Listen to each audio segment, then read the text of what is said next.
Dead Appalachia ventures into the forests of northeastern Ohio after a sudden wave of Bigfoot reports puts the region on the map for cryptid researchers. His mission is straightforward: walk the trails solo and find out whether anything out of the ordinary responds. He starts off by noting that multiple alleged sightings had clustered around Portage County within just a matter of days. So this year, there was a sudden influx of Bigfoot sightings in northeastern Ohio, in a region called Portage County, specifically around the Cuyahoga National Park.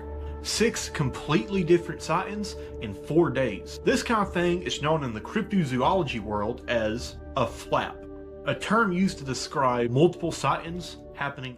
Eyewitnesses reported tall bipedal shapes, low guttural sounds, strange tracks in the ground, and even wildlife refusing to enter certain stretches of woodland. Armed with those accounts, he heads straight into the area. Recent rainfall has coated the trail in a layer of mud, which could work in his favor when it comes to spotting impressions. He examines several tracks near a campsite, but quickly rules them out as ordinary dog or coyote prints. Nothing out of the ordinary there. It's a little bit muddy. That right there, the wind is going to be an issue. I'm going to think I'm hearing something crashing through the trees, and really it's just going to be wind. But yeah, if there is any type of Sasquatch out here, I'll be able to clearly see its big ass footprint here in the mud. All the tales say that Bigfoot it's often seen around campsites because, just like a bear, the food and the smell of food kind of draws them in, and they say that one of the best places to find Bigfoot prints is around muddy campsites like this. So what I'm doing, I'm just looking around for any sort of big ass footprint, but I ain't seen none. Man, this would be a perfect camp spot. Without warning, a pair of glowing objects lights up from somewhere between the trees. Thing I'm going to be looking out for is very bad smells. Apparently the Sasquatch smells like hammered shit. Definitely going to be using my old schnozzle as much as I can with how stopped up it is to use all the damn pollen around here. Oh God. Oh my God, that scared the crap out of me. Holy shit. It's a trail marker, except they use reflective dots on it. So when I looked over... For a brief moment, they look unmistakably like a set of eyes catching his beam. Closing the distance reveals they are nothing more than reflective trail markers. But then things get a little more interesting. 2 sharp distinct knocks ring out from deeper in the woods. Dead Appalachia freezes and listens carefully.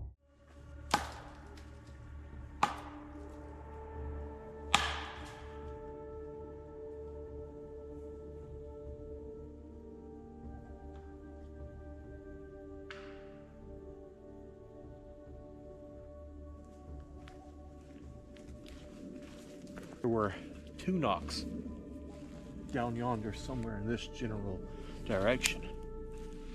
Now, of course, there could be campers out there. You hear some knocking and just knock back.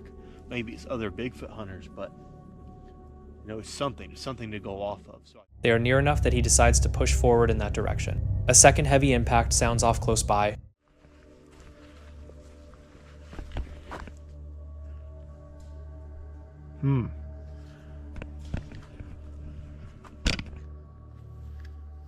Hold on. Let's bring out the old thermal, huh? That sounded... He immediately reaches for a thermal camera and sweeps it across the tree line. Briefly, he suspects something may have shifted behind one of the trunks, though he is unable to confirm it. It's like something just hid behind that tree. Or is it just me seeing things? That one right there.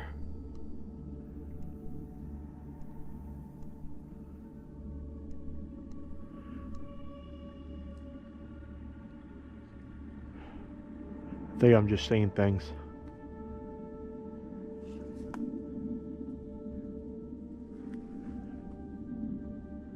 Surely, right? God, do you hear that airplane? Why is it so loud? God, it's gonna make trying to get... Another knock echoes from further back in the forest, this time.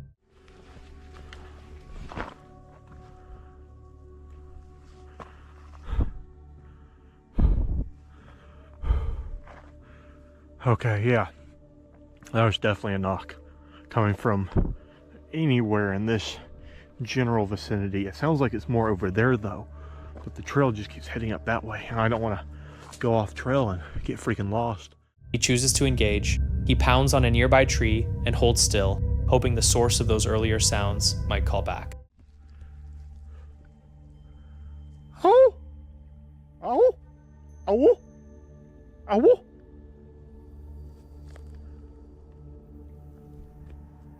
I have no idea how far away it is or which specific direction. It definitely sounds more towards that way, but I can't. Nothing shows itself further up the trail. He comes across deep gouges carved into the bark of a tree. Some big old gouges in the wood right here. Now that could be people who are camping just shoving a knife or an axe into it, but it doesn't really look like axe strikes or knife marks. Those are a lot more cleaner usually. Who knows, maybe an animal was scratching their claws, or maybe it was a Bigfoot sharpening tools or breaking tools open on it. I mean, it's something to think about, you know. When doing these investigations, you kind of have to just work with anything you see.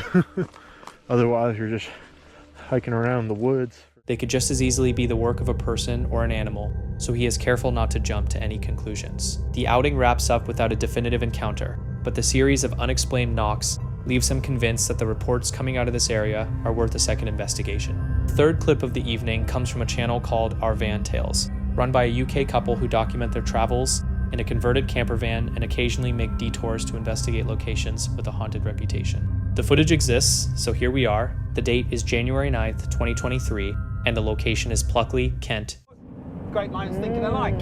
Yeah, exactly. I just basically said to Andy, Google the most haunted place in the UK, and that was what came up as #1. So that we was like, right, sod it, let's go. And what a crisis when you're watching something just. Yeah, and then when we honestly last night, and then when we sat down to, and I just finished packing as well, and my heart did sink. I was like, oh mate, but it is what it is. Well, look, we're going to go and enjoy it anyway. Yeah.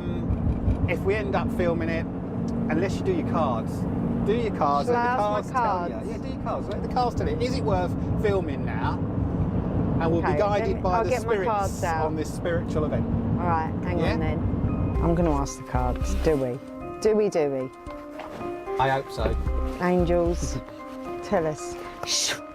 Should we go to Pluckley and, well, should we film it? See what the cards say. Oh, a jumper. Oh, manifestation. Oh, there was one in the thing. Should I do it again?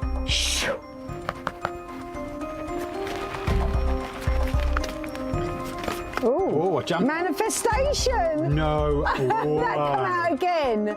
No way. Well, does that mean... That is, oh my God, that's a sign. It's jumped out That's twice. Right. I'll read it. Manifestation is the ability to bring our thoughts, dreams, and intentions into reality. England. At St. Nicholas Church, Lindsay walks through the local legends, phantom lights dancing near the upper part of the structure, disembodied laughter drifting up from underground vaults buried beneath the building. A village with centuries worth of death pressed into the soil beneath every step. Gypsy, back in the day, she used to sell the villagers watercress, and she was renowned for smoking a pipe. She'd sit by the bridge and smoke her pipe. Hang on. Well, one night she went out and got really drunk, and then she come back and she had a pipe, but she fell asleep and she went up in flames. And apparently it's reported that sometimes you see an orange glow across the bridge. Didn't we have an orange glow from the churchyard? Are they just like making this up? Don't know. That's what it says here. Yeah, see, some people have heard a screaming, howling figure surrounded by flame. There's no bridge yet, is there? Feel it. Is this it?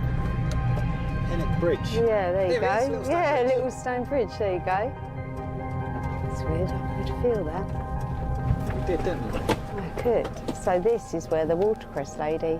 I'm going to go and sit on the bridge and see if I can... Yeah, let me park up somewhere. Okay.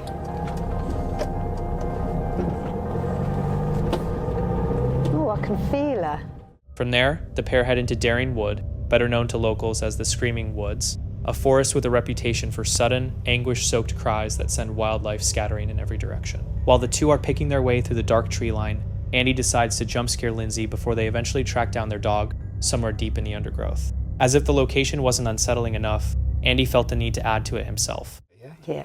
Yeah, so we'll catch up with you in the morning. Hear the bells? Yeah. Don't know if that's a good or a bad thing. The church bells have started. But it was just pitch black, so are they just playing themselves? There's probably some nutty ass ghostly vicar and his mates all like probably pulling on the old yeah. Oh, hang on, I'll shut up. Church bell strings, ropes.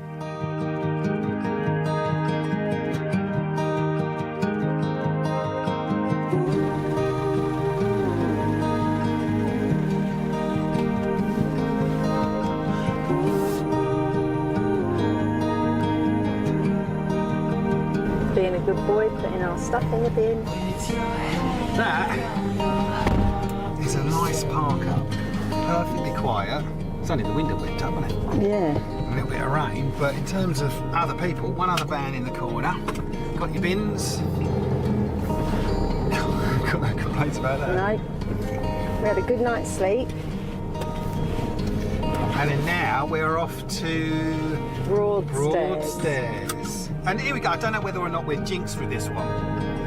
The other thing that we were meant to be doing today, much like yesterday's was jinxed, today's activity has been jinxed by the fact that for all the planning, didn't actually go on the website and realise it ain't actually open. We wanted to go to Dover Castle. Yes. Which is part of our... Sitting parked in the pitch-dark village center beside the church, the bells suddenly begin to ring on their own. No explanation, no breeze, no one anywhere near them, just the sound of bells cutting through the darkness while the two sit quietly in their van. Come morning, they make their way to Broadstairs and St. Margaret's Bay for coastal scenery and a stay at the Coast Guard pub near Dover, a welcome dose of normality after a night spent in Britain's most haunted village. Honestly though, I'm still working through that one. On the morning of July 1st, 2021, two campers staying on the Botswana side of the Kalahari Transfrontier Park left their tent to begin their day, only to return and find a lion had made itself at home right there at their campsite. All right, we have a bit of a problem now because the lion is eating Andy's pillow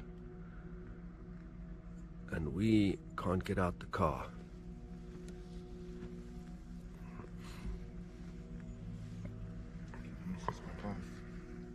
Andy was that a little bit shaky.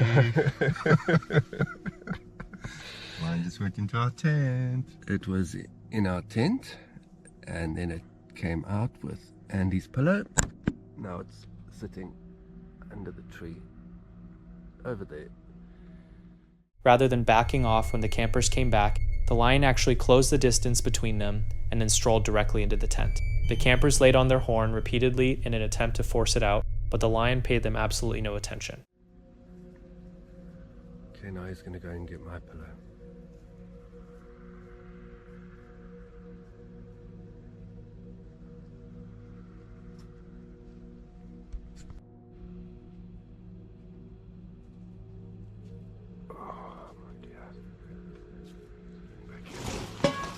Snacks.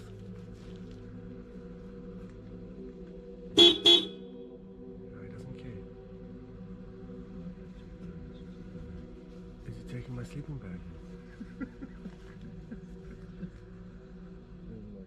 Eventually their persistence seemed to work, and they succeeded in chasing it outside. Even then the lion showed no interest in disappearing back into the bush, and instead did something nobody expected.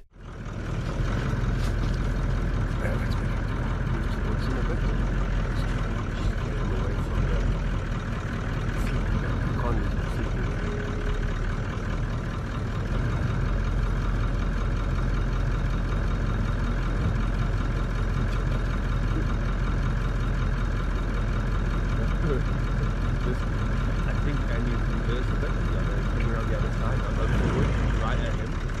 And no, he's going all the way.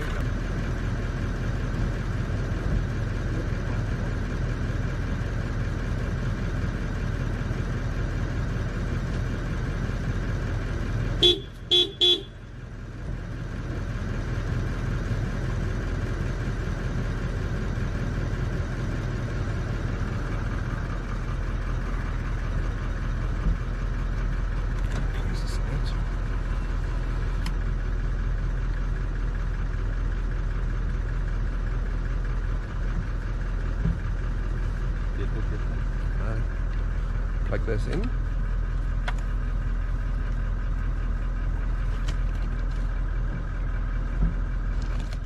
After briefly bolting into the wilderness, the lion threw them off completely by doubling back and showing up again.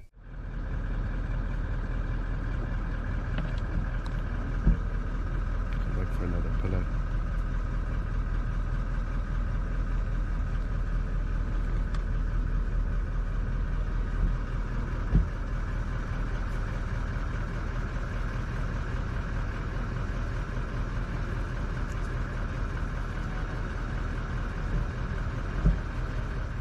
They ultimately got it to leave for good, but by that point it had already shredded through their gear, and the destruction it left behind made it devastatingly obvious how differently that morning could have gone had they not spotted the lion before stepping back inside.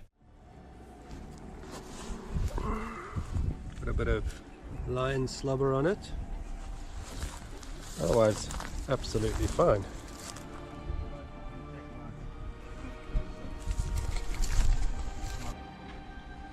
A pillow? Why not? 100%. It's just a bit of lion slobber. Why do you have the camera turned around? My bag. Let's have a look inside the tent.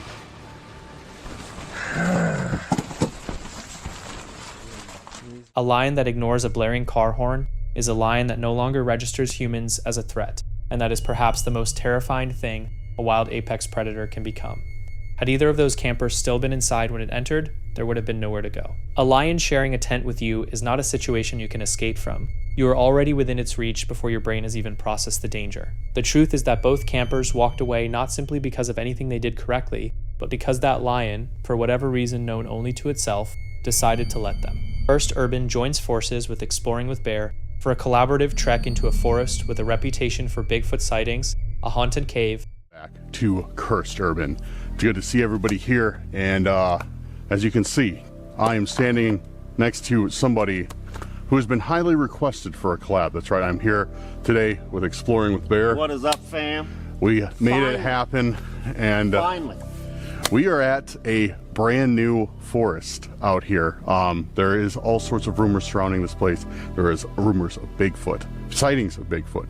There is a cave with supposed paranormal activity. There are sightings of hellhounds. Anything you want, it is here. Yeah. Supposedly. So this is the first time Bear has been here, and he's like, It is. I'm so excited. I almost wanted to interrupt you because while you was talking, I got the freaking chills right now, dude. oh yeah? Like my hair is thin. I don't even know what that don't happen too often. Like right off the gate. Right. Yeah, even though it's like a perfect day out, there's a very unsettling feeling here. So I'm tingling. yeah. Unfortunately, I am on a tight schedule today. I am going across the country right now, but we wanted to come out here, do a little preliminary investigation, see if we could find anything, and then eventually, hopefully sooner rather than later, I'll return here. and hellhound encounters. The two head into the woods under what seems like ideal conditions, but Bear mentions his hair is already on end before they've even made it 20 feet in. There's something about this place that feels off right from the start. And right now we're actually just looking for a area for Bear to get his intro. And so how this video is going to go, guys, is we're probably going to film, so we're both filming today, but we're going to try as hard as we can to film like 2 different parts. So like make sure to go and check out Bear's video after mine, and if you're coming from Bear's video, welcome. But yeah, we're going to try and get different parts so we don't have the exact same video like side by side. But Maybe we should split up for a little bit. we could do that too. See how it goes, play it by ear. I'm always more nervous, and it feels like more stuff happens when I'm by myself. Oh yeah, absolutely. Oh yeah, look at this addict. Don't film that. I don't want to promote that. Look at that addict here. I'm not promoting that. Don't stay in school, kids. Oh, we can't. Oh, Dan, wait. We can't go. I gotta get my dip in. I've been doing good. I only do 2 cans a day. I'm down to 2 cans a day. Ridiculous. I'm doing good. He needs to just, like, I keep telling him, like, look, just quit the dip and smoke cigarettes like a normal person. Oh man, heck no, don't do that. We do not condone smoke. Then the calm breaks. Of cigarettes. Okay, guys, we just got some B-roll, which I'm sure that you saw in our intros or I don't know what, but Man, this place is beautiful. I will say that. dude, it's awesome out here. I'm used to like Illinois, like just flat, you know, flat land, flat like. So you sort of. A rock crashes into a nearby tree, close enough to make them flinch. It wasn't a falling branch, it was thrown. Both cameras pick it up simultaneously. Something out there is responding to them, and it's nothing they can put eyes on. Time goes on, the other hikers begin to clear out, and then it happens once more. Nearer this time, quicker, with more intention behind it. You heard that, right? Dude. That was loud. What do you think that was? Bigfoot. We haven't done no calls or nothing. Right, yeah. That. Yo, this dude. Someone's just thrown for sure right there. Yeah, someone's throwing stuff at us. Down in a tight canyon, rocks begin raining in from either side at the same time. The sounds of movement circling the ridgeline above them are too heavy, too wide spaced to belong to any person. Neither creator has ever recorded anything remotely like this. Yo! That was right up there, man. I got that on camera, dude. That was right up there, man. Yeah. That's the way we're going right now. Whoop! Huh?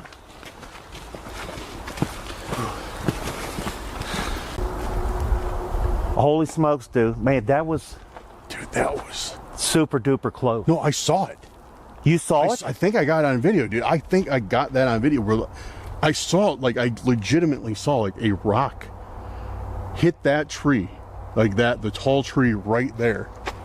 Like, where the sun is shining, I saw the rock come from that side and, like, hit it. Like, and it was a good, easily, like, a good, probably, like, 8 feet up on that tree trunk. Eventually, foot traffic picks back up on the trails, the sounds fade away, and the two agree it's time to head out. They still can't explain what was out there with them, only that it seemed fully aware of their exact location the entire time. The dog. Yeah. The dog's throwing stuff at us. No way. That's not a dog. Whoop! I hear it moving. Dude, do you hear that? Yes. Nope, man. Whatever that, dude, that thing's, you hear that moving up there? That thing's huge. It is huge. I don't think we're supposed to.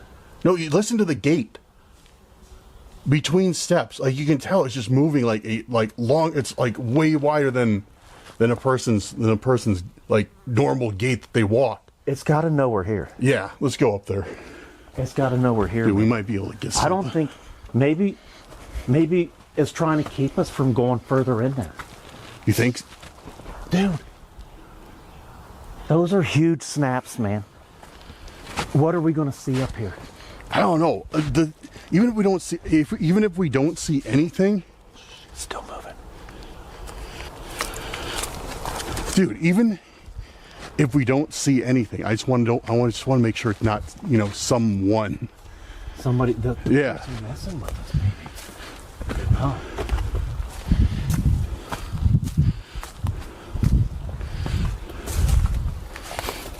Back in April 2023, a group of hikers wandering through a peaceful stretch of forest about 80 kilometers southwest of New York City came across something that stopped them in their tracks. Hundreds of kilograms of pasta had been discarded deep among the trees, leaving the surrounding community completely puzzled. Officials took the matter seriously, organizing a cleanup and launching an investigation into who could be behind it. The answer turned out to be surprisingly human. A man who had been sorting through his deceased mother's home discovered she had stockpiled an overwhelming quantity of pasta. With no idea how to handle it, he hauled it out to the woods and left it there. Once the full story came to light, people felt for the guy and agreed to keep his name out of it. A bizarre scene, no matter how you look at it. A woman traveling alone set out to explore Louisiana's Azalea Trail, hoping to decompress and reconnect with the outdoors. But what started as a peaceful solo camping adventure quickly became something deeply unsettling. She'd been living out of her car for several nights, looking for nothing more than a quiet stretch of wilderness. What she found instead was a series of strange encounters with a man who had no backpack, no gear, nothing but a water bottle. She first spotted him at the trailhead, then he appeared again somewhere behind her on the trail. Then once more, seemingly out of nowhere, only this time he was suddenly carrying full overnight equipment. There was no direct confrontation, No explicit threat, but something about the repeated appearances in such an isolated place felt deeply wrong. Eventually, she pushed off the main path and found what looked like the perfect campsite. Secluded, quiet, ideal. Then she noticed something that stopped her cold. Tucked into the surrounding vegetation was a trail camera, carefully concealed and pointed directly at the clearing.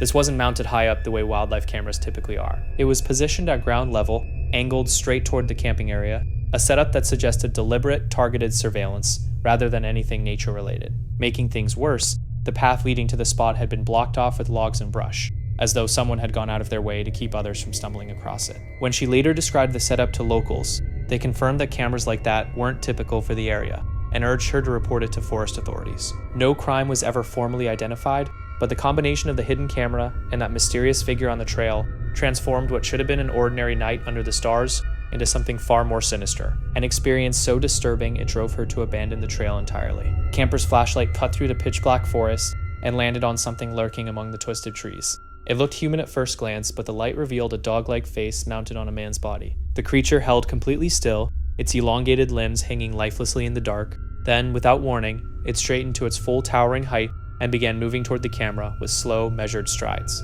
It drew in close, its canine face dominating the entire frame.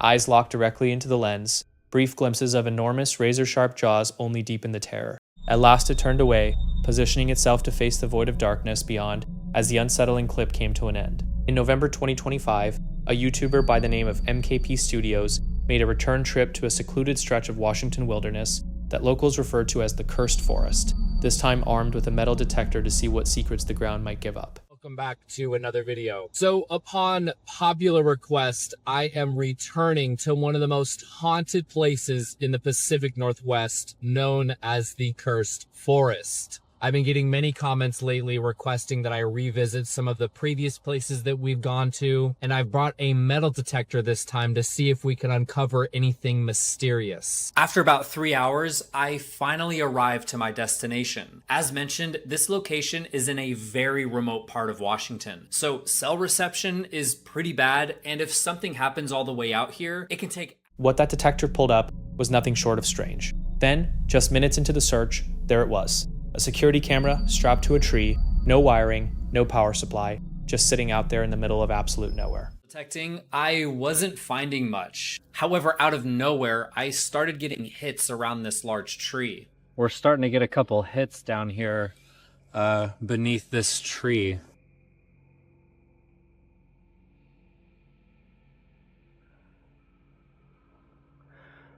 Hold on a minute here. Yo, what is this?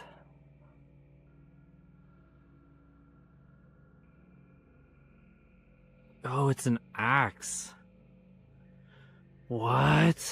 This is crazy. This gives off like murder weapon vibes. It's just like laying here in the dirt. Oh, wow. Is that a security camera? Hold on a minute.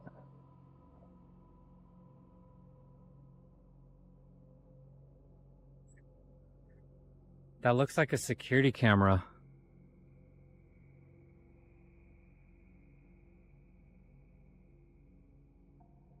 What? I don't see any cords connected to it at all. Wow.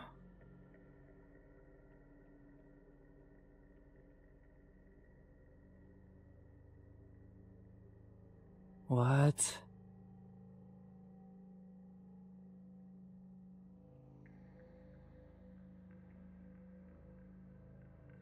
There's no wires, there's nothing connected to it. It's just out here randomly. Then the screams started. Following those sounds deeper into the woods led to something even more alarming. Gunshots ringing out between the trees, then the unmistakable sound of movement and voices close by. Somebody else was out there with them.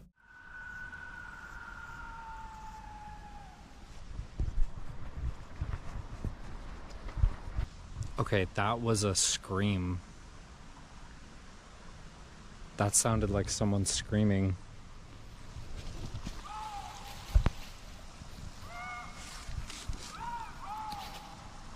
I'm starting to get really tired. I've been out here for at least a couple hours.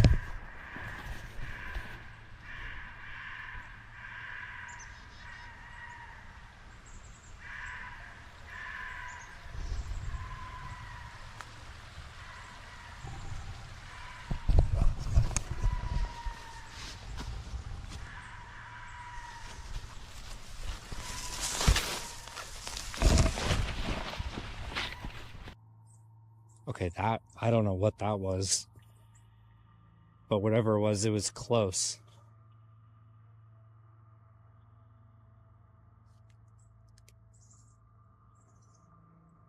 That did not sound like the first scream that we heard. That sounded like something different.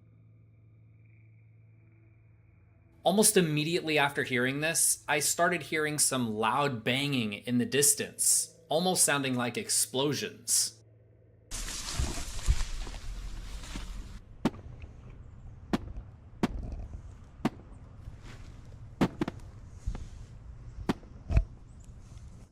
That sounded like a gun, like gunfire in the distance.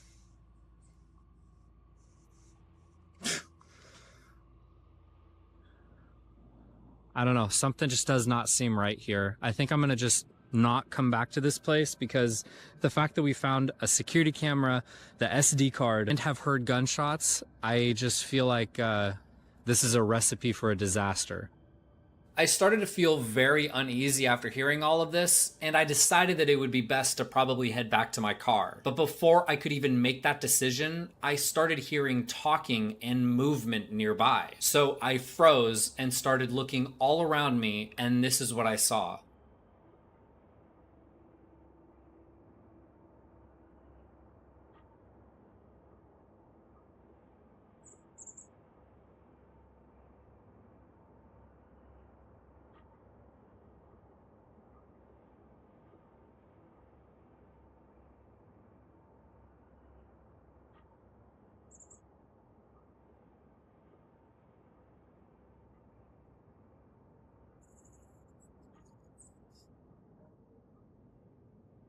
At first, I thought maybe it was an animal, but then I heard talking and I knew that it was a person. This is very rare, as I've only encountered other people in these woods on very specific occasions. But after waiting for them to leave, I quickly ran back to my car and loaded everything up. I need to get this out. I need to debrief quickly on what just happened. So first of all, we started out metal detecting and we came across multiple items, including an axe. We just came face to face with someone in the woods, and at first I heard something walking around near me. At first I thought it was like maybe a deer or an animal. I soon realized that it was someone walking, and I ducked behind some bushes. I saw them walking right above where I was hiding. It's days like this that is a reminder on just how dangerous these woods are. Venturing into isolated wilderness sometimes means coming face to face with things that simply don't make sense. And knowing when you've pushed your luck far enough and getting yourself out before the picture becomes any clearer might just be the most important call you can make. The second clip tonight comes from Maxima Sentio, a UK-based channel dedicated to wild camping and venturing into remote British woodlands, where they test out gear and document whatever they happen to encounter. It's July 6th, 2023, somewhere near Brandon in the Thetford Forest region of the United Kingdom. Bracken of Brandon. Are we in Brandon, aren't we? Near Brandon. Oh, we're going lefty. Oh, it's a decision. That's good. Well, they're both going to potentially take you to a road eventually, isn't they? That's what I was saying. Like when you climb a mountain, you don't mind about the weather. Like your feet and your hands have been colder than they've ever been before anyway. So you're just grateful of the van. Yeah. Whereas here, if we're in extreme, I think Manhunt will knacker us out later. I think so. But it could end bad. It could end real fucking bad. So one of us could go missing. 2 searches. No, I thought just 1 searcher with the night vision. Nah, 2 searches with the night vision. Oh probably. Shit, so the one that's on the escape gets to get the night vision. Yeah, so you can't. So soft. He'll just fall asleep in the van. I bought unplanned for the route. Well, we done well to get here before dark anyway. Fuck off, I don't even want people to think that I watched that shit. Not that it's shit, but it's... Well, then he wakes up and just gets full and go. You talk to him and nothing comes out. But then he'll just wake up and start having a full-blown conversation as well. What are we doing, like a little hike then? Yeah, I see it, growing over the twigs and that. Yeah. It's cool. Just losing it, and it's just like literally, you imagine that's what, when you see in the futuristic films where the buildings get covered in that, it would happen. Leave anything long enough, that shit's going to start growing. We've got a little opening to the right, little lefty left, which is, that's the road. The group makes their way through thick woodland as daylight begins to fade. eventually identifying a tucked-away campsite sitting about 20 feet below the surrounding terrain inside a natural crater. Shielded from any passing traffic on the road above, they collect firewood and get themselves settled before the darkness fully closes in. Solid concealment from the road, sure. Not quite as reassuring when it comes to whatever might be looking down from overhead. You can't make out a thing up there. Branches above where you're going to be sleeping, Kev. We just had a little rock out. What was that 80s rock in the van then, Kev? What is it, 70s? We're going to have another little rock out later. But, I'm just a bit worried about this massive tree that we're under, because genuinely, branch full. It's meant to be. That's scary out there. Yeah, start looking through the trees. Let me turn these on. Light, I've turned it off. I've got a lighter. Do you want to break it off? What is that then? No. What is that? You don't want to break it off. Straw. Beautiful. Can't even see the van. It lights That's a good fucking torch. That's flashing, isn't it? Why is it flashing? Huh? It's flashing red and green as well, and white. It's got white in the middle. Let me see if Tree limbs sway and shift in the pitch black above them, heavy branches groaning and moving in a way that doesn't feel right. They've pitched up directly under a massive canopy of trees, and now those very same branches are swinging around with absolutely no wind to account for it. He's got to bring all the wood down here now. Yeah, we'll see. Play it by ear. Should we take the tin back then? Yeah. Well, they will, let's be real, but it doesn't matter. We'll just keep it clean. Do you want me to carry that? It's your birthday, innit? Some old in it. You sure that's your birthday, Kev? I just had my tetanus jab. Do you want to hold it? No, well, I got... The shape's just been cut off. I know. That's an old axe head. It's not actually that dark. It looks darker because we're in fucking down below ground level. We might go down there for the fire. Just looks like the base of a tree. But at night time, that'll look like that's ground level. So they would not see us down Imagine if that was a tree. It's fallen over and left one of those craters. Big holes in the floor, yeah. Okay, I got it. Ow! Every time it fucking drags on you. To see the beaut. We are very close to the road though. Whoa! Yeah, go on, Firewood, take it. Just we're doing the forest good, yeah. It's a sweep up the mess in the morning. I think the others are gone, mate. Ah, fucking hell! Cunt! Nice, they've reported us by now though. We'll leave this here out the way for now. Looks like they've kicked all our firewood over. Who moved all that there? I know. They fucking haven't they? This was against the tree, man. 100% there was loads there.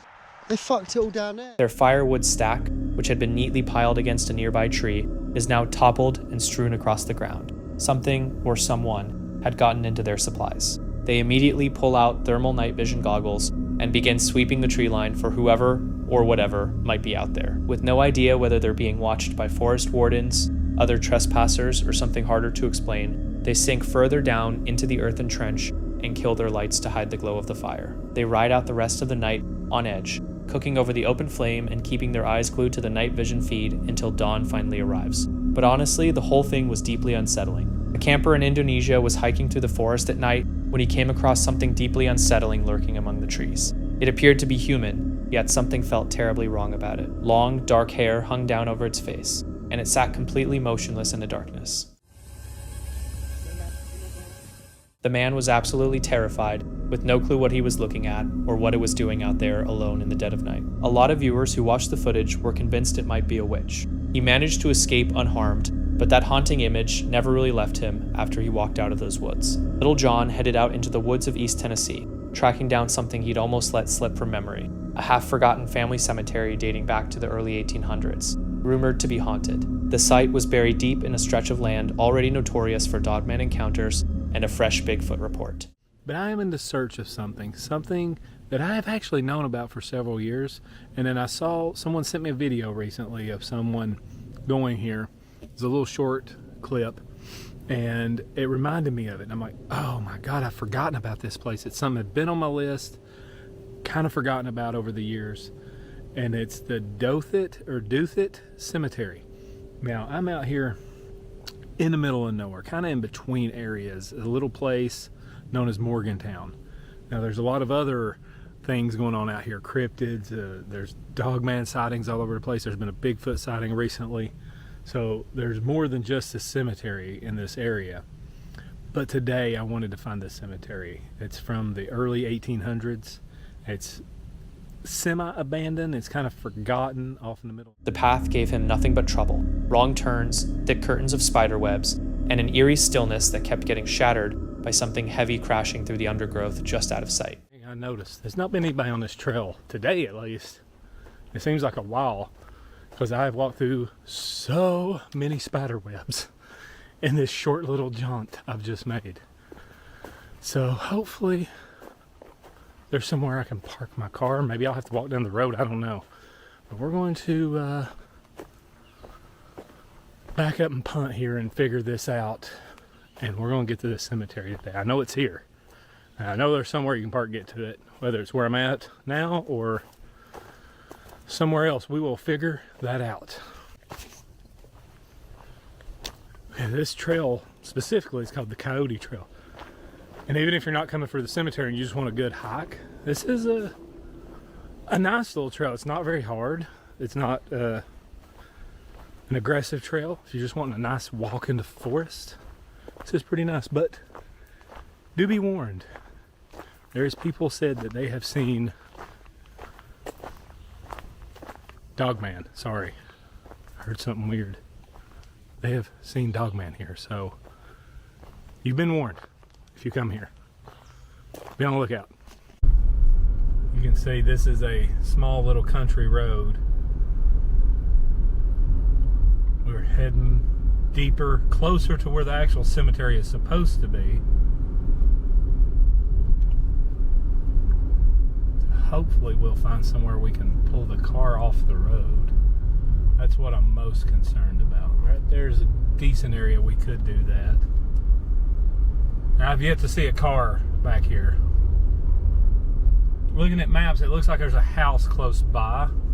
So I do worry about that, but He eventually made it to the old stone wall, scaled a shaky improvised staircase into the burial ground, and felt it immediately. A denser, distinctly different energy pressing in around the headstones. We are here, guys. There's something moving around over here. I'm going to assume it's a woodland creature.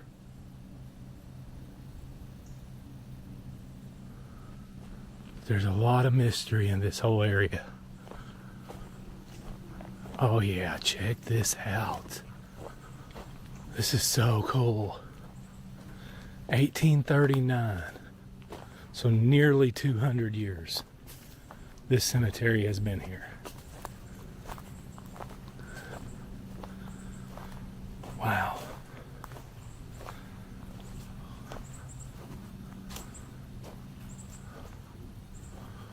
Oh, there's, as we gotta climb. Look at that. They got this little makeshift stairs. Looks fairly new. So someone is maintaining this. Oh, this is just so incredibly cool looking. Oh, that tree. Look at the center of it. Wow. That's cool.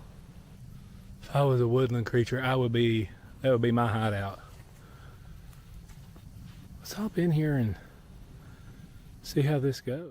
His phone's camera caught something almost right away. A figure standing perfectly still beside one of the graves, appearing to wave back when prompted and showing up nowhere else across the entire cemetery. Point out things I hear, but if you hear something I don't point out or say, please, you guys investigate with me. Comment down below and let me know what you hear in the timestamp. I really appreciate it, because I want you guys to investigate with me on this. Can you tell me how many of you are here?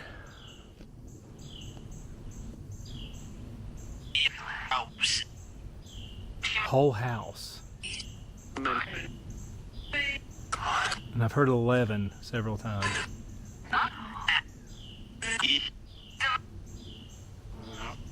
I'm hearing 11, and then I heard whole house.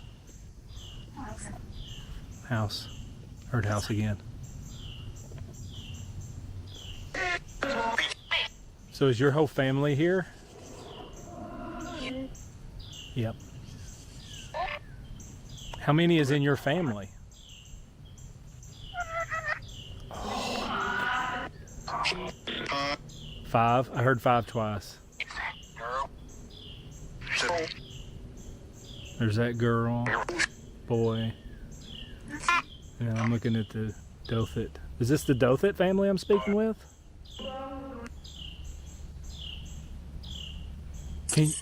Can you pronounce your last name for me?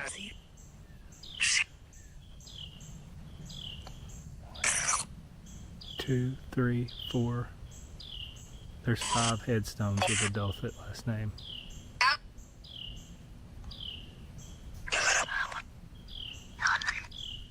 I'm not sure how to pronounce your last name. Can you pronounce it for me? Dothet. I heard Dothet. Dothet? Is that correct? Through the spirit box, names and numbers came through with surprising clarity. A family of 5. A young girl who said the only thing she felt was missing none. The energy felt active, yet never once crossed into anything threatening. That was weird. Hang on. Sorry. I'm trying to close this video out. Hello? Maybe I'm seeing stuff. But right here at where this trail bends, I just saw legs run across. Camera was pointing towards me, so I wasn't recording. That was weird. Look, somebody was running from me. Huh. Anyways, that was weird. As he finished up and started back down the trail, something darted across the path behind him. Just legs, nothing more, vanishing before his camera could catch anything else. Meet Will, the creator behind the YouTube channel Will's Whereabouts. A guy who's built his following around stealth van camping and off-the-beaten-path adventures. He's racked up an impressive list of destinations over the years, but what unfolds on this particular night is something else entirely. Will isn't heading anywhere remote this time, just out to the charming rural landscape of Box Hill, a spot he's plenty familiar with. The evening begins without any hint of trouble. He pulls up, throws together a quick meal, and as darkness settles in, he winds down for what he expects to be a quiet, restful night. That sense of calm doesn't last long.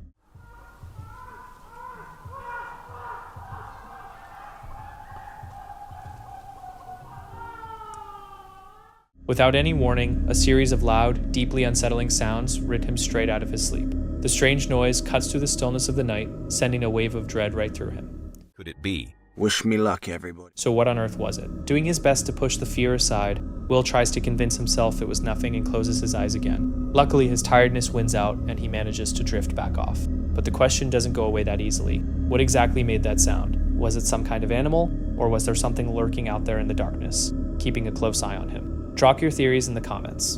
On the night of July 3rd, 2014, 4 black bears crept around YouTuber Rob Patton's RV in Longwood, Florida, while he was fast asleep inside.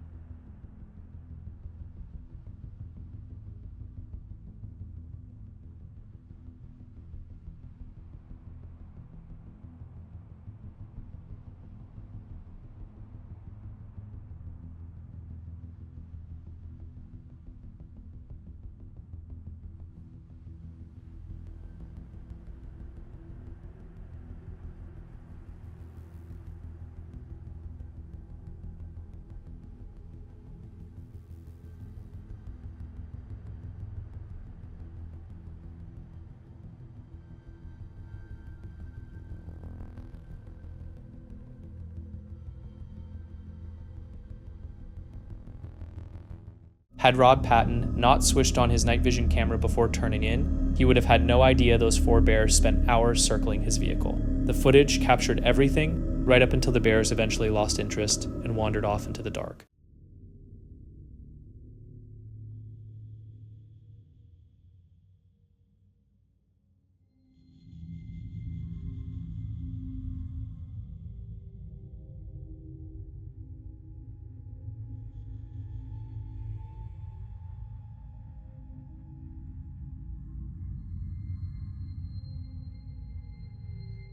Four bears gravitating toward a single vehicle is no coincidence. Animals that relaxed around a parked RV are animals that have had prior exposure to humans. They recognize the smells. They understand what those smells indicate. If Patton had left a window slightly open, if the door hadn't been fully secured, if any one of those bears had managed to find a way inside, waking up would have meant coming face to face with 4 black bears in an enclosed space with nowhere to go. There is no version of that scenario where the human walks away as the lucky one. It was the evening of September 24th, 2027, warm, still, and the kind of night that makes you feel like anything could happen. 3 friends, Lewis, James, and Tom, from the YouTube channel Lewis Clark, had decided to spend it investigating an abandoned psychiatric facility. The building had been sitting in decay for more than 3 decades, earning itself a dark reputation as a refuge for squatters and the homeless. None of that was enough to put the boys off, though. They were dead set on uncovering whatever secrets the place had been keeping. Today, I'm here with James, and I'm here with Tom. And today, we are standing outside an abandoned mental asylum. It is currently 6:30 in the evening, and we're going to try and wait till it gets... Drawing closer to the deteriorating structure, an unsettling sensation began to wash over them. The rotting corridors stretched out ahead, floors peeling, ceilings caving in. Every corner of the place felt like it was trying to tell them to turn back. But as far as the boys were concerned, this was just another urban explorer. What they didn't know was how fast the situation was about to spiral into something genuinely frightening. This place has actually been stripped. Like, there's nothing here, which is so frustrating, because all we want to do is explore the part of the building with stuff in, so we can show you it, that's what exploring is all about. What was that? What the fuck was that? Yo, if anyone's here, we're gonna leave. If anyone's here, we will leave. Do you think it's the wind? Without warning, a thunderous crash rang out through the silent hallways. Something had been hurled, though the boys did their best to rationalize it. Probably just the wind, they told themselves. Still, an uneasy feeling clung to the air, a nagging sense that they weren't alone in there. Then, stepping into yet another pitch-dark, crumbling corridor, their gut feeling was confirmed in the worst possible way. I don't know, is that a lie? I don't know. Fucking hell. What's that? What was that? Yo, we're not here to disturb anyone. No. We're not here to disturb. Go and see who it is, bro.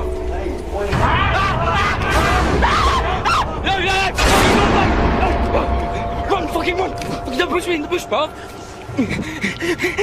We just got fucking die. A man came charging straight at them, knife raised and moving fast. They didn't hesitate. They ran, pushing themselves to full speed, until they burst out of the building, gasping for air, but physically unharmed. The man was almost certainly a squatter protecting what he considered his space, unwilling to tolerate any uninvited visitors. Bloody got chased. I honestly swear to God. Rattled to their core, the group wasted no time clearing out, swearing they'd never set foot back inside. A stranger rushing at them with a blade was more than enough. But what the next group of explorers encountered was something else entirely. A group of friends decided to tackle a 2-day trek out to a place locals call the Undead Village. They hadn't gotten very far down the trail before they spotted footprints in the dirt. Oh, it's sand? There's a footprint right here. The footprint's going this way. Looks like we're not the only one.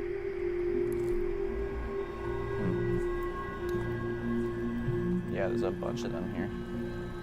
Maybe just a couple. They pushed forward, but it wasn't long before things took an unsettling turn. Making pretty good time. What else did I want to say? Shh. What is that? What the hell is that?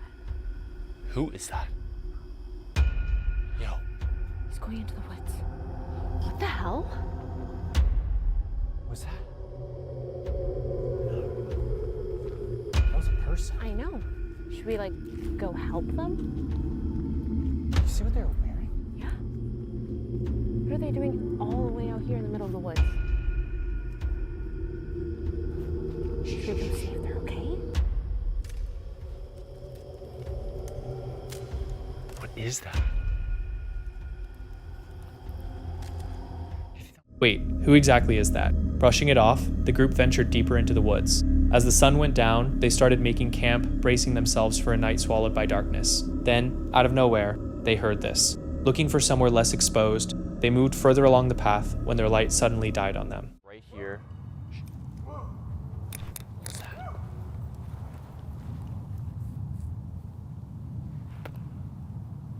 Okay, spooky. Is that a person? They scrambled to get their campsite together, but whatever was out there seemed to be getting closer. So. Oh, fuck. The light. It just died. How? No. Yeah. There's no way. And then, right as they finally hunkered down for the night, Open that. All right. Shh. What is that? What the fuck? Is that something? Whoa. Sprinting? Whoa. This is what happened. Somehow, they made it to morning in one piece. But the moment they got ready to carry on with the hike, see what unfolded right in front of them. All the time, as well as... Turn off the light, turn off the light.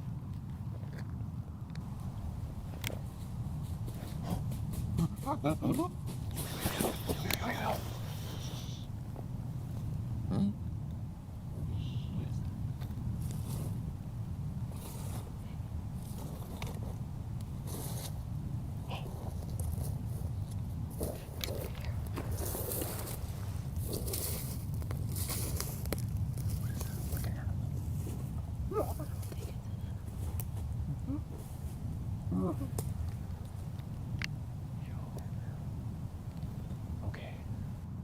That was weird. What are the odds something just walks next to us? Well, thank God.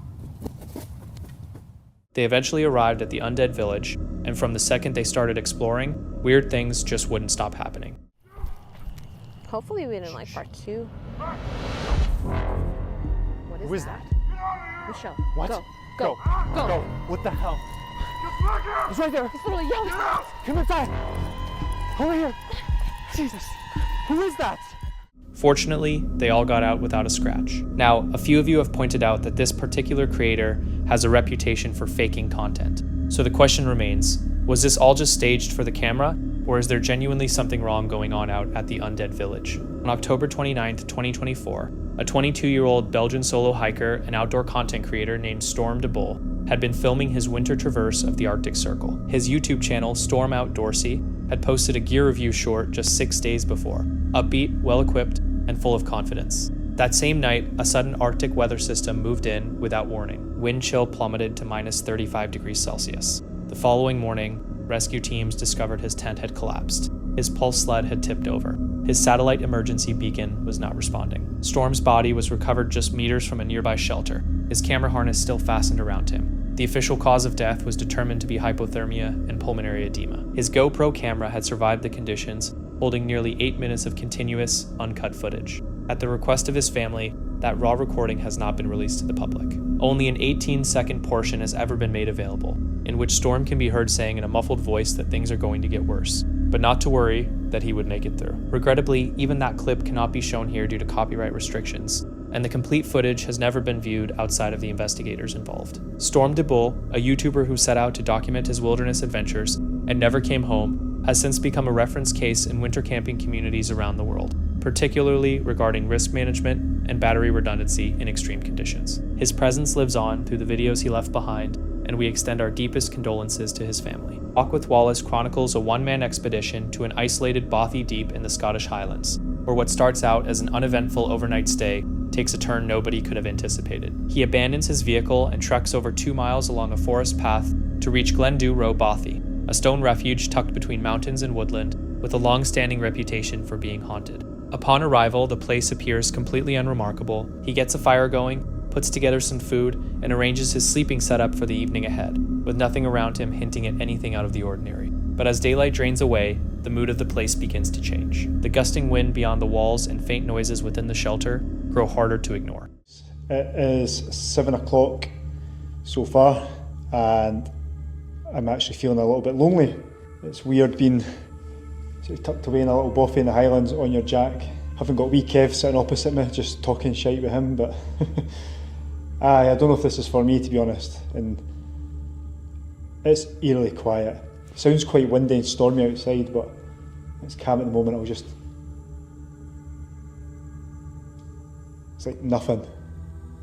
And then you're hearing creaks and knocking noises as well, and I don't think I'm going to sleep tonight. As the hours push deeper into the night, the silence loses the reassuring quality it once had. He stretches out in the dark, the surrounding space almost entirely still, and then something hits him, a sensation powerful enough to snap him out of sleep. So, good night. If I can find the off button. There we go. Oh shit, it's dark. Hey pals. Night pals. During the night, I had a bit of a spooky experience. I woke up with what felt like a hand on my shoulder. I initially thought it would be the dog or one of the cats, Then I got a stark reminder I was actually in a bothy alone. I then thought it maybe be a mouse or a rat, so I flicked my shoulder to get it off. The weight lifted, but then nothing happened, no squeak or no noise of it landing on. Something makes direct contact with his shoulder, and he reacts without thinking, swatting it away like something had latched onto him. Just as quickly as it came, the feeling vanishes. He attempts to rationalize it, reasoning that a mouse or some small creature could easily be moving through a shelter like this. Yet the more he turns it over in his mind, any animal capable of touching him should have left behind some trace of noise, a thud, a scurry, the faintest hint of movement. Instead, the room stays absolutely silent with nothing to follow. Come morning, he gathers his belongings and heads back out, wrapping up his first solo visit to this location. Wasn't quite for me. And then during the night, I felt that hand on my shoulder. My initial thoughts was it was a mouse. Flicked my shoulder. So yeah, that freaked me a little bit. Probably my imagination, but when I arrived at the bothy last night, there was a couple there just leaving. They were just day tripping with their dog. And she was telling me that rational explanations still exist for all of it. Yet whatever happened during those dark hours leaves behind something that words don't quite capture. Posted on November 28th, 2023, this footage originates from the YouTube channel Mark Jacob TV, a channel run by two friends who regularly venture into eerie locations under the cover of night. On this particular outing, they made their way into a secluded forest that housed an abandoned tunnel. Things seemed perfectly calm at first, but the atmosphere shifted dramatically when they spotted a large crowd moving through the trees. It was roughly 2 in the morning. Running into ordinary campers at that hour wouldn't have raised too many eyebrows, but these individuals showed no signs of camping whatsoever. A number of them carried candles, while others called out and produced strange, unsettling sounds as they moved through the woodland. The explorers estimated the crowd numbered well over 20 people. They're back, bro. How did they find us? I got clear footage of them. Guys, wait. You can see them clear. Let's go. From the tunnel. Wait, bro. We walked straight left and they ran and we stood left again. How did they find us? You see him? Yeah, I got them like clear. They're screaming like. Dude, let's go. If we go like this. Oh, dude, there's so many of them.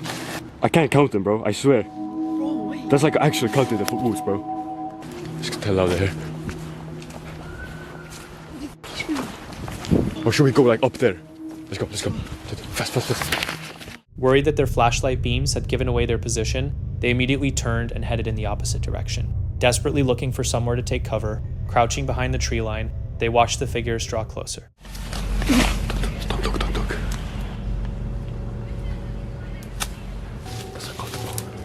How did they find us? Be quiet. Don't say nothing.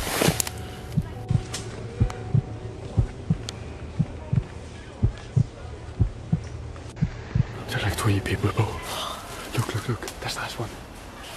Let's go down now. Wait. Can't see nothing. Okay, let's go home. I've got them on camera, so that's all that matters. Where are you? Okay. Let's go. I swear there were like 20 people, bro. Most of them didn't have candles, but like, oh no.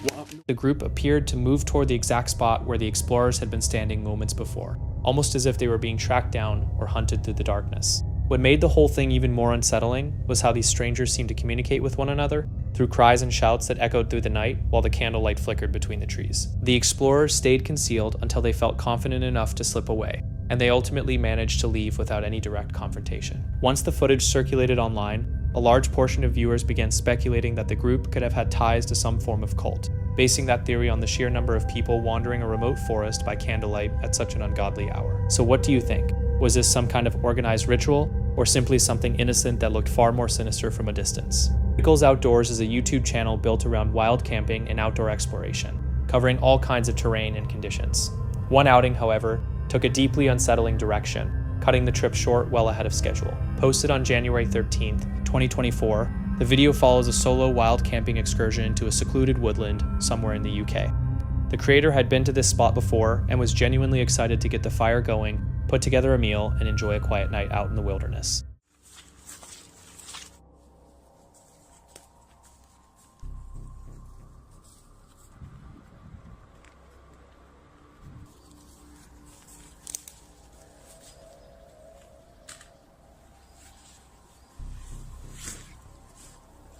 Welcome back, people. back here at this camp. I've been here many times. Check out my other videos. It's winter, as you could tell. Got the big bag, it's a huge bag, but I'll tell you what's in it. There's bottled water, a couple of beers, well 3 beers, phone chargers, little stove and a cup, first aid kit and torches, and then you got the lightweight 2-man nightcap tent.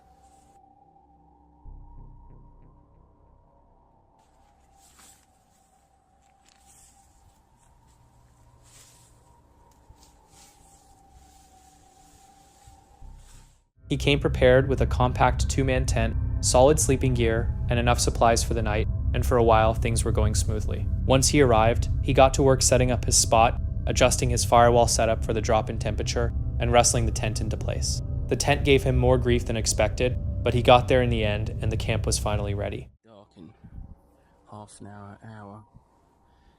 Got the tent, look at that. You've got my bag in there, so what's pressing against that.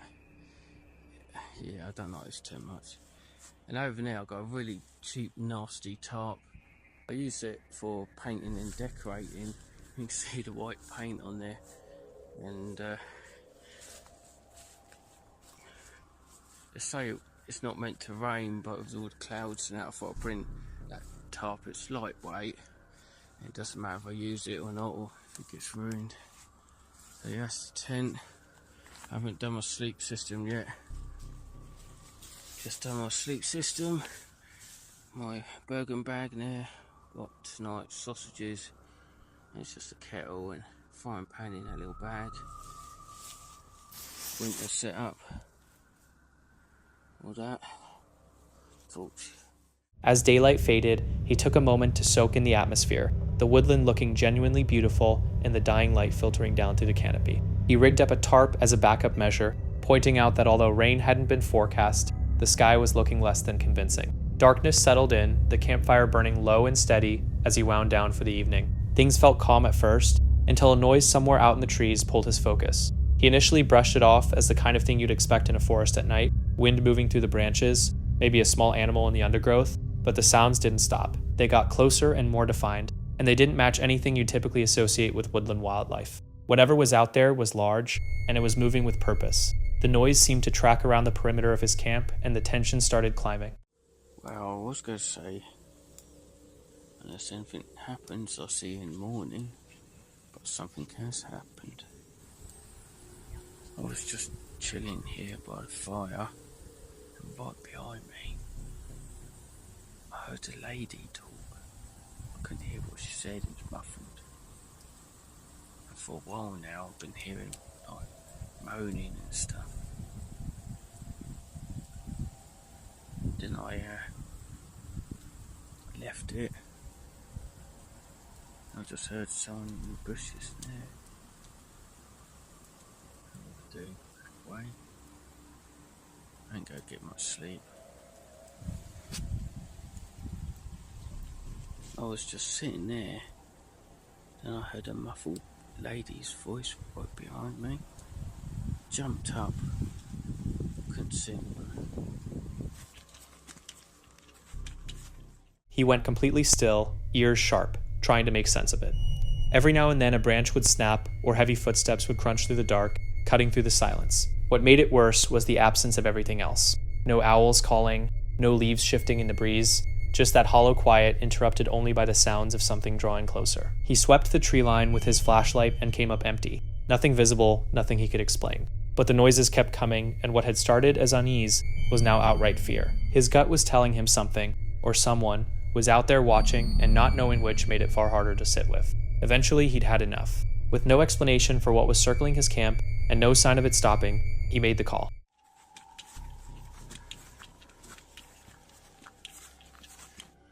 Well, I'm back in the car, knackered. Yeah, I keep hearing these voices. First of all, I thought it was a cow, it was like a moaning type sound.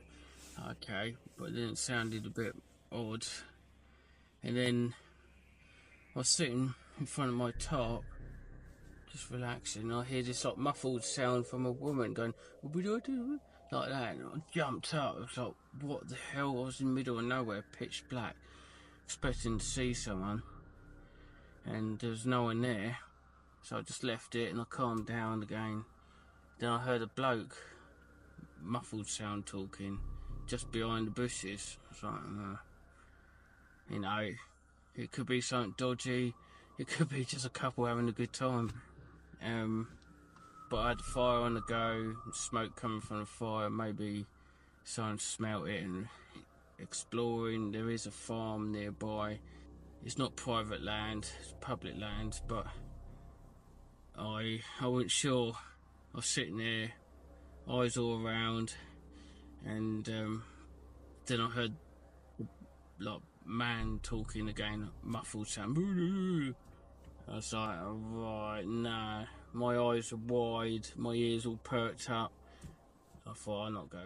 He packed up as fast and as quietly as he could manage and walked away from the campsite in the dead of night. Back home, he went through all the footage hoping for answers, but nothing conclusive turned up. Even so, whatever happened out there clearly got under his skin.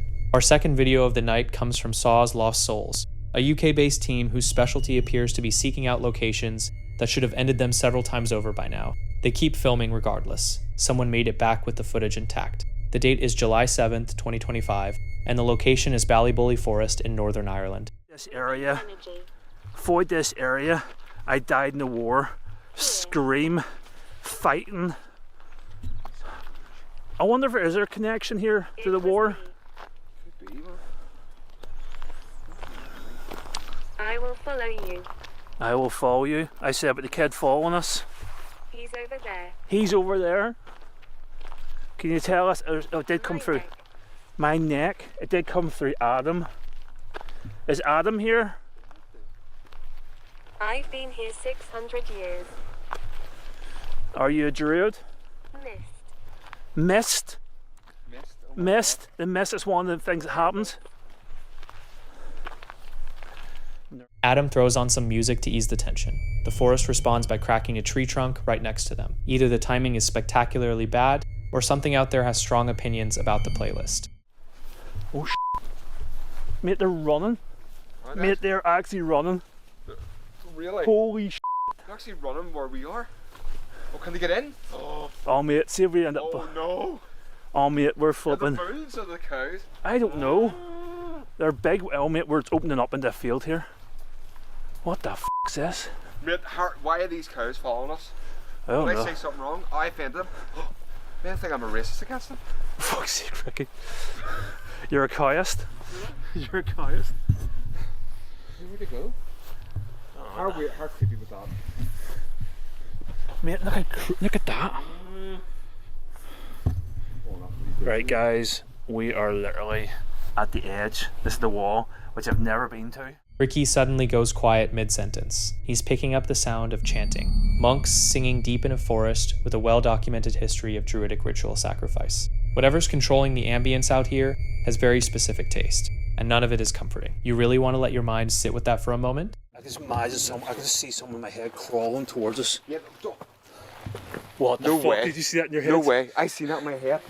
That's what I thought. Remember I went, it's not even low enough for a person to fit in there, and I got No, so this thing like crawling underneath the flipping wood. Yep, that's what I'm getting. Yeah, like pale, like something just crawling through there, like army crawling. Yeah, we'll hope not. If it's stay there. You have no right to hurt us. Well, you're up front. I'm fucking behind here. Fucking hell. How creepy that is, guys. Oh.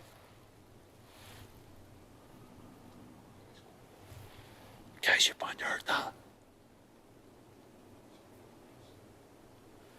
Mate, that was loud.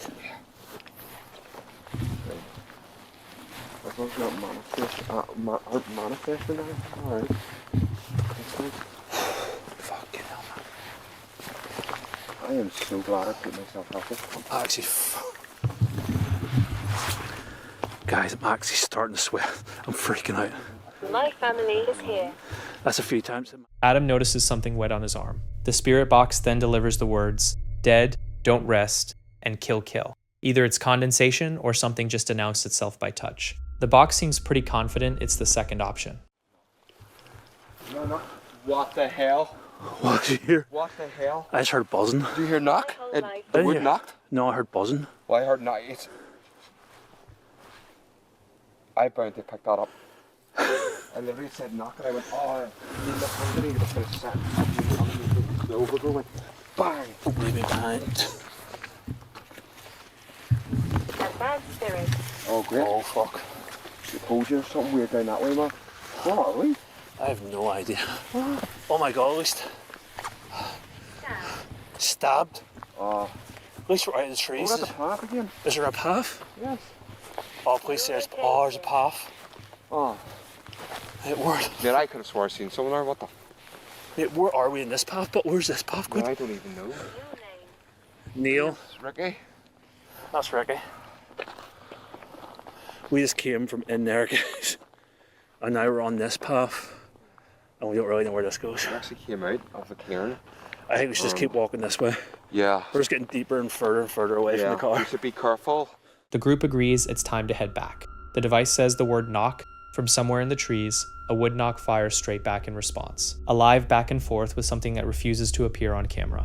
They're standing in an open clearing near water when the device starts warning of a dark entity and a diabolical presence. Then a shout rings out from somewhere in the distance. They cut the device off. There are some messages you just leave on read. This footage originates from the creator running the YouTube channel Yeti Camps, an outdoor-focused channel built around remote wilderness camping, high-altitude mountain settings, and overnight trips well outside the reach of conventional campsites. His videos regularly venture into the unpredictability of isolated terrain where poor visibility, unfamiliar geography, and the presence of wildlife can quietly shift a peaceful night under the stars into something far harder to make sense of. On January 10th, 2025, he headed out into a secluded mountainous region with his dogs in tow, anticipating nothing more than another calm evening surrounded by wilderness. But as the hours passed, the environment around his campsite began offering up small, unsettling details that suggested something nearby wasn't quite behaving as expected. Details that would gradually turn a routine overnight trip into one of the strangest experiences he'd had in the outdoors.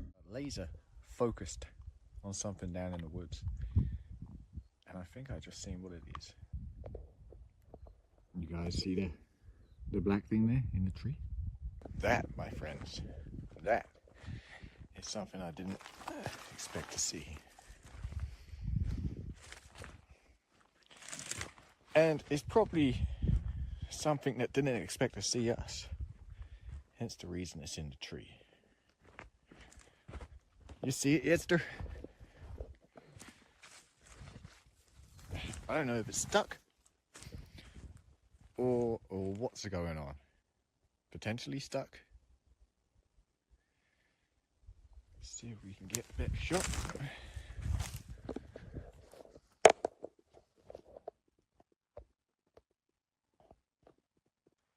Right there. So it can't be stuck, huh?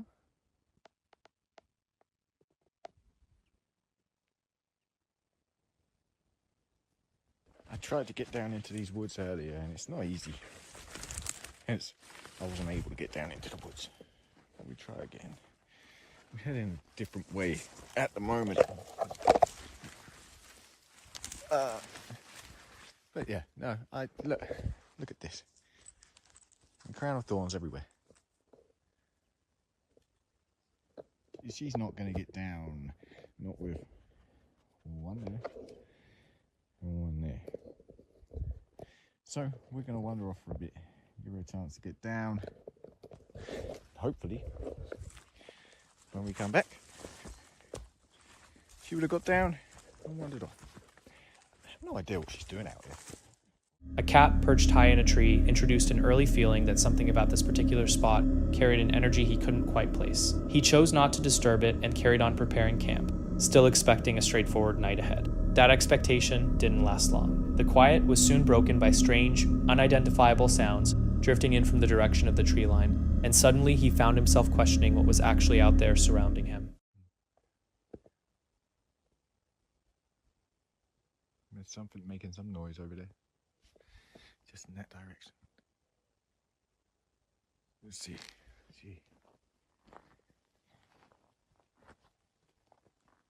Heel to toe. Heel to toe. And as I say that, I'm not being any quieter by saying that. So I'm explaining how to walk quieter by explaining. Obviously I'm not being quieter.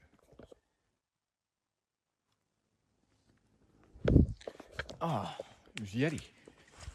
I assume. I just hear some big flappy ears. There she is. Ooh. Yeah. What was it, Yeds? I'm pretty sure it wasn't her initially. What do you think, DC? What do you think?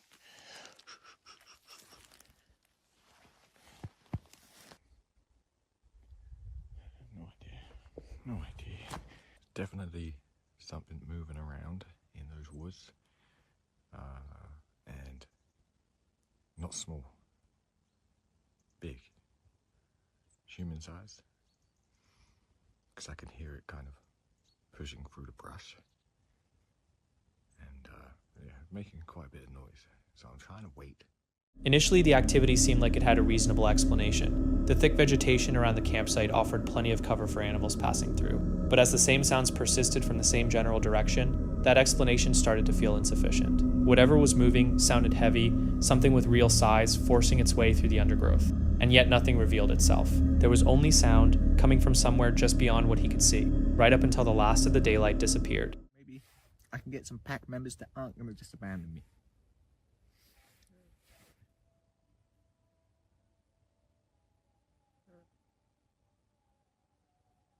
So, legit, I'm sure I heard someone say help or help me.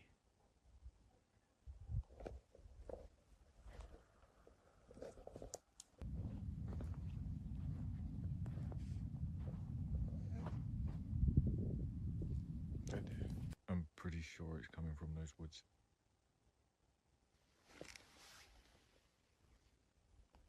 Over.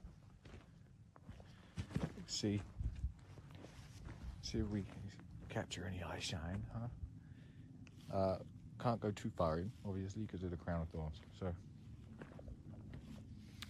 we're not really just like a good little ledge or something here. Okay, I'm at the edge of the crown of thorns. Woodlands just ahead of me.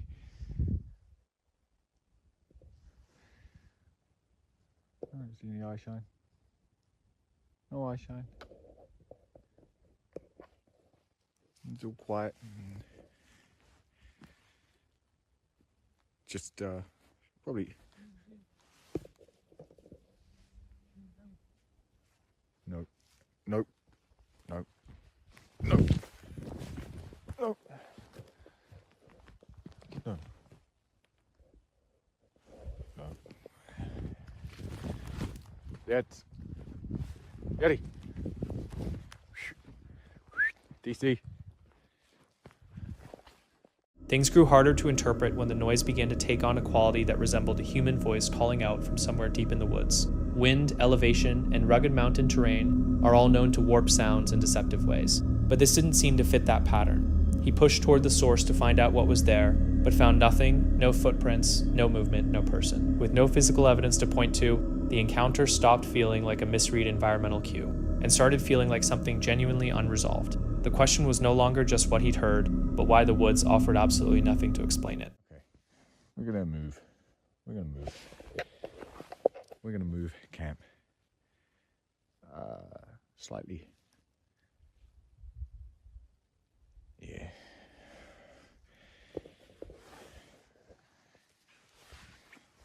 Looks like she's got scratches. Wait, there he is. Inside. Yeah, no, it's okay. Behind there. There. What's that? Okay. Okay. All right. We're ready. We're ready. You're right. You're right. Let's go. Let's go, huh? DC, Jesus. Okay. Packed up. My chest is on fire right now. No. I've heard I've heard those. I know those stories. I know those stories. No. Buildup of unexplained noises, the dog's persistent and agitated reactions, and the creeping uncertainty about what was circling the campsite eventually reached a tipping point. He chose to pack up and move rather than keep waiting for clarity. That decision wasn't triggered by a single confirmed threat. It came from the gradual accumulation of small nagging details that made staying put feel unreasonable. Sometimes out in the wilderness, danger doesn't announce itself clearly. Sometimes the warning is the uncertainty itself. Once daylight returned, the weight of the night began to lift, though the events themselves refused to settle neatly into any one explanation. The sounds could have been large animals moving through the mountain terrain. Distance and landscape could have warped something ordinary into something that felt disturbingly close. Fatigue and deep isolation can do strange things to perception, and yet certain questions linger. Why did the dogs respond so strongly to an area they'd previously explored without any sign of unease? Why did the movement seem to occur specifically when attention shifted elsewhere, almost as though whatever was out there was actively avoiding being seen? Why did certain sounds carry a weight that felt like more than random animal noise, even accounting for the possibility that animals caused all of it? And why were there no visible traces, no eye shine caught in the dark, no branches swaying as something passed, no startled reaction to being approached? Most animals, when stumbled upon, either bolt or give themselves away in some small way. Here, there was only sound, with no traceable origin. Sometimes that's all it takes, a sound in the darkness, a dog reacting to something you can't see, and a slow realization that out here, miles from anyone, you may never find out what was moving just beyond the edge of your sight. That night ended without resolution, leaving behind only the memory of a place where the silence felt less like emptiness and more like, what would you do if you stepped outside your tent and came face to face with this? Ai, meu Deus do céu! Vocês estão entendendo o quanto de jacaré tem aqui? Ai, meu Deus. A gente na barraca literalmente pra acampar. Vamos dormir aqui, guys? Errou meu. TikToker Eagle Trendade and a companion were on a camping trip in Brazil when they encountered exactly this situation. What makes the video even more disturbing is what you notice on the replay. Scattered throughout the darkness surrounding the tent are dozens of small glowing eyes staring back at them. Generate Wilderness, a YouTube channel dedicated to camping, made their base at Rattlesnake, Ohio. To Rattlesnake down in somewhere Ohio. It's pretty good. Got the string lights from Amazon, wetsuits right there, tarp we're gonna throw up. I just got this new, which one is it? Nemo something.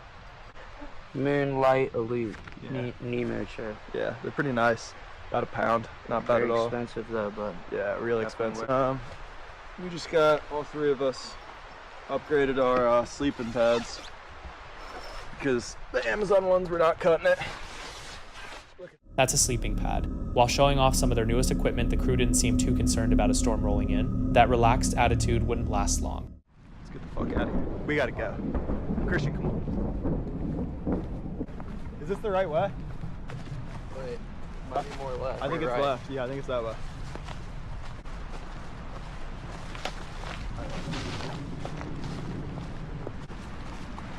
Emergency evacuation. Evacuation. 80-mile-an-hour winds.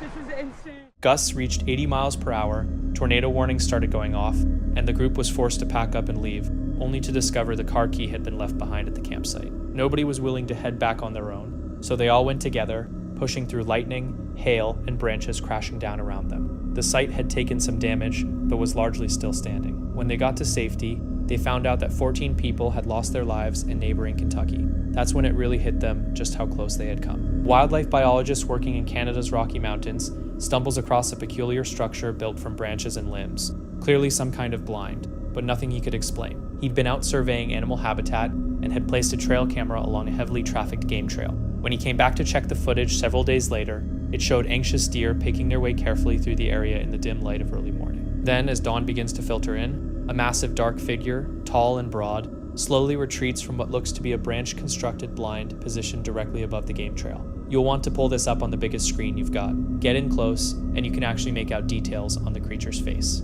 Since this footage surfaced, researchers have gone back and installed multiple additional trail cameras throughout the surrounding area.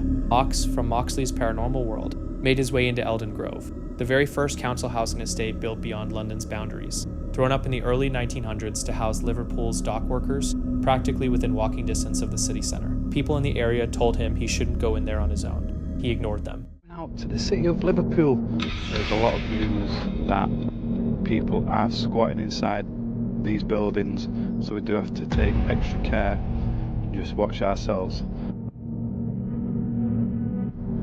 There's somebody staying here. The minute I walked in, I just felt like I wasn't alone. You can see that people have been using it, still using it to live in, and you just don't know what is around the next corner. Lift to hell. When you get that nervous feeling where you're going somewhere, like gut feeling, it's a bad idea. I think somebody's there.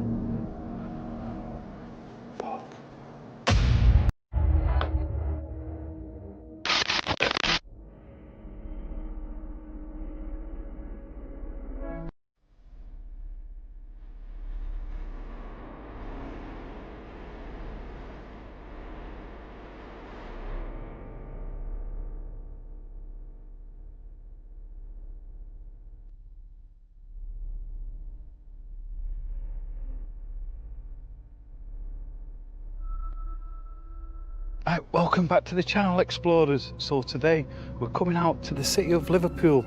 So this was the first lot of council buildings that were built outside of London back in the 1900s. So they were for the dock workers, industry workers who were working not too far from here, and we're literally just a stone throw away from Liverpool city centre as well. So yeah, with that, let's go in. Let's go around them, let's check them out, explore. The warning signs were everywhere from the start. Abandoned sleeping bags, the charred remains of fires, bottles stamped with 2026 dates, needles scattered across the ground. Someone was clearly still using this place, maybe more than one person. And Mox had absolutely no idea where they might be hiding. You can smell the wee and stuff here.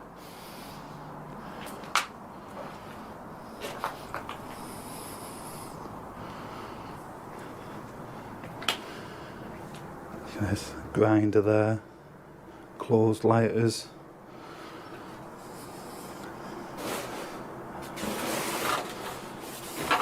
Oh, I'm going to show that. There's actually needles under there as well.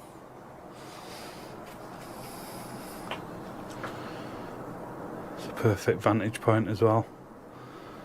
I know I'd be shouting, hey, I'm up here. There's a joint on the floor. It's heartbreaking to see.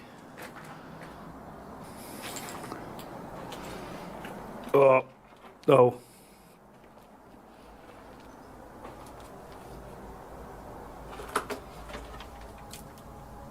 There's shit everywhere. Whew.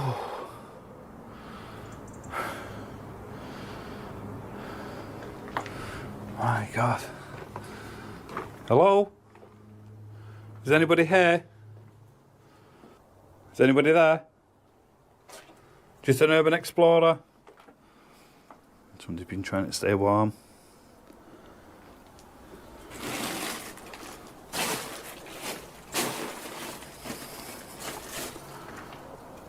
And again here. What's that? Oh. Handlebars.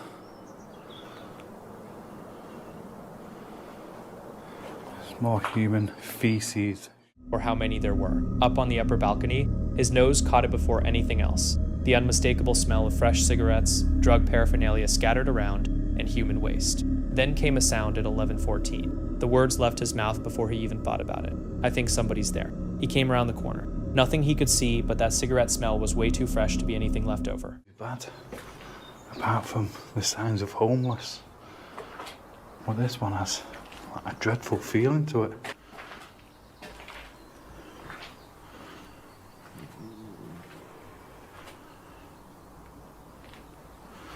There's another original door.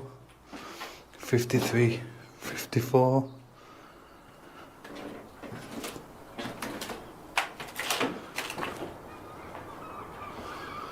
The atmosphere in here is heavy. Out of all of it, this part feels really like tell you what, whilst we're here, should we give the spirit talk a little shot? Just because there's a bit of a weird feeling here. It's almost like the other part, I felt the same, like I'm not alone, like I'm going to turn the corner, there's going to be a homeless person. But here, the minute I walked in, I just felt like I wasn't alone. It was a complete different atmosphere to it.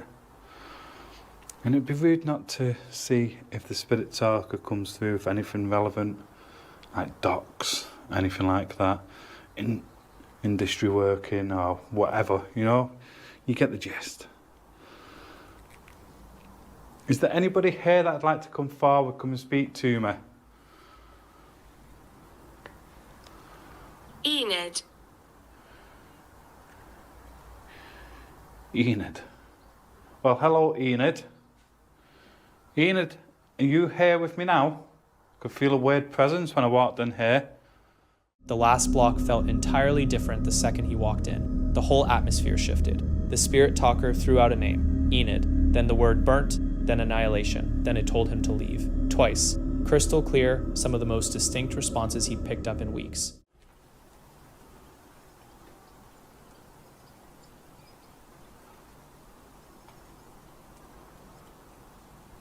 Not too sure that sound like. Douche, douche, then running. And again. See what I mean? Dreadful feeling.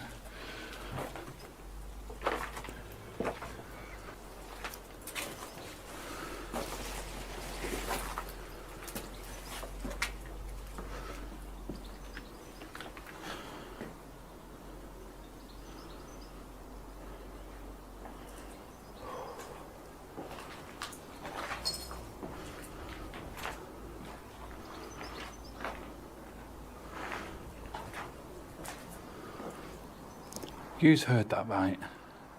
I was banging, and it sounded like running, and then there was banging again. And it was coming from within this building, because I could feel the building vibrating.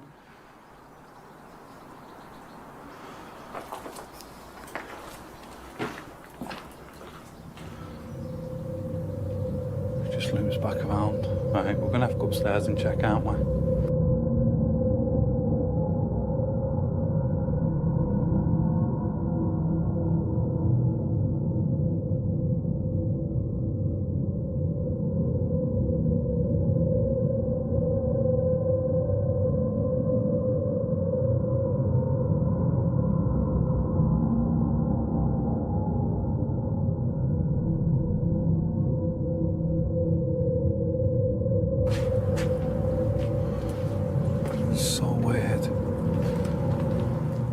Then the banging started.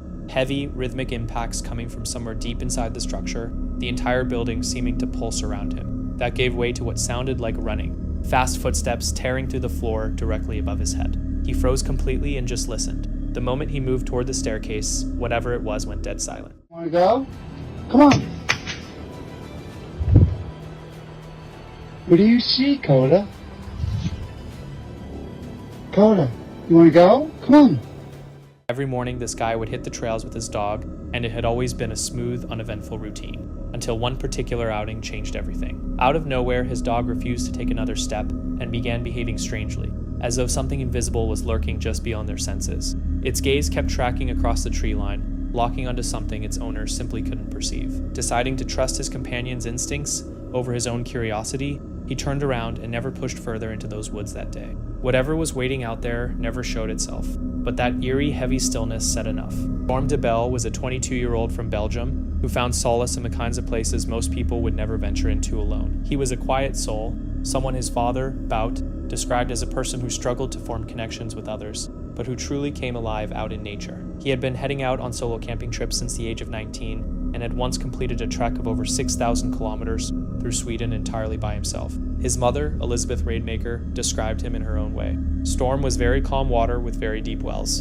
In August 2024, Storm launched a YouTube channel called Storm Outdoorsy, uploading footage from his solo expeditions. No voiceover, no commentary, no soundtrack, just the raw sounds of the natural world around him. His mother said it was his way of offering people a window into his world and showing that life doesn't always need to move at a frantic pace. For someone who didn't find socializing easy, the channel became his way of reaching out to people on his own terms. By the autumn of 2024, Storm had been making his way across Sweden since early June, with the Jokkmokk region of Lapland as his destination, a place renowned for its snowy terrain and northern lights displays. He had left his car just before the air bridge crossing and continued the journey on foot. This was supposed to be his final stop, one last night under the stars before making his way back home to Belgium. On the evening of October 29th, 2024, Storm pitched his tent in a dense stretch of woodland near Jokkmokk, packing snow around the base as insulation against the freezing temperatures. Within hours, a ferocious blizzard swept through the area. Wind speeds reached 120 kilometers per hour. The temperature plunged to -6 degrees Celsius, but with wind chill factored in, it felt closer to -18. Trees were being torn clean out of the ground. As conditions deteriorated, Storm sent a video to a close friend showing his shoes and backpack buried in snow, his tent straining against the gusts. He told his friend that things were going to get even worse through the night, then let out a stunned expletive as another powerful gust ripped through. He also phoned his grandmother, telling her it was snowing hard, but asking her not to worry. He would make it through. He always had before. Those were the last words she would ever hear from him. At around 2 a.m., Storm contacted emergency services, reporting multiple injuries including a broken nose, and desperately asking for assistance. But the whiteout conditions and extreme winds made it impossible for anyone to reach him. No helicopter could get airborne, no ground crew could move safely through the storm. Rescuers had no option but to hold and wait. When the blizzard finally eased around 10 a.m., on October 30th, teams rushed out to his last known location. His campsite was still there, but Storm was gone. His body was discovered approximately 2.5 kilometers away. His feet and lower legs had frozen solid. His nose was broken, the blood having turned to ice. His hands, however, showed no signs of freezing, which led his mother to believe he may have still been clutching his hand warmers when he passed. Why he ever left his tent remains unanswered. His mother believed the storm may have destroyed it entirely. The uprooted trees scattered nearby gave some indication of just how savage the wind had been. If his shelter had given way, making for his car would have been his only logical move, and in those conditions, it simply wasn't enough. She said she couldn't stop picturing his final moments, that he must have suffered for a long time out there, completely alone. Storm's father later shared that he intended to return to the site in the spring to recover his son's camera, calling Storm's videos an irreplaceable legacy. He knew the odds were against him, but he felt he had to make the attempt. His mother was clear that they had no desire to turn Storm into some kind of legend. They simply wanted him remembered for who he actually was. Somewhere out in the frozen forests of Lapland, that camera may still hold the last images captured from a life that ended far too soon. Dee is a woman who has built her entire channel around a passion for the paranormal, tracking cryptids, exploring haunted locations, and spending nights alone in some of the most isolated and unsettling places on Earth. Bigfoot, Dogman, derelict cabins, cornfields in the middle of absolute nowhere. If it's the kind of place that makes your skin crawl, Dee is already there with a camera pointed at whatever the darkness is hiding. And this time, she's returning to a cornfield with a dark reputation, a stretch of land that's been linked to a string of car accidents spanning years. I'm nervous. Okay, so we're still in that field, but I don't know. You see those woods back here? Those are the woods we were in. I found the middle spot. Well, kind of the middle. It's not really a middle, but listen to this. So they heard that I was in the field, right? The ones that own it on this side. They have a barn over here, right? And there's tons. He says there's been at least 12 crashes in the last 3 years. 2 years is corn, so that's 6 each of those years. Right here by his house, because there's something that keeps running out. These guys don't talk, okay? They're so far apart, they don't talk, nothing. But as tends to happen with these kinds of investigations, nothing runs according to plan. Right from the beginning, Dee flags that her gear is acting up. The camera glitches out, her phone dies on its own, her lights fail midstream, all the classic hallmarks of something that doesn't want to be documented. By the time the footage is actually usable, she's already recorded several failed intros, and she warns her audience up front that the final video may feel disjointed because she's stitching together whichever clips didn't get wiped. It's happening to where people say they see a person running, but they're in black. They're blacked out. They can't make out any features, and it's the same thing. It darts towards the field right as they're coming. So, this road right here, see the road? It's running from those woods across that field into here, but it's getting people right as they're there, and they're crashing into the ditch and into the barn and stuff. So He moved his barn back 3 years ago when the last three happened, or the first three happened. And then now... Dee positions herself near the roadside with a direct sight line to the cornfield and the tree line behind it. She's got a light source, a running camera, and a straightforward game plan. Hold her position and wait for something to reveal itself. To make the situation a little more interesting, she tosses some leftover chicken wings and fries into the field as bait, figuring that whatever's lurking out there might be tempted by a free meal. Then the waiting begins. 6 wings and some french fries, and I just threw them in there. Cooking. Listen to that. It sounds like drums, like Native American drums. Howling. Howling came from that right. Jeez-o. Hello? It's snapping the bones, listen. Let's let this car go by.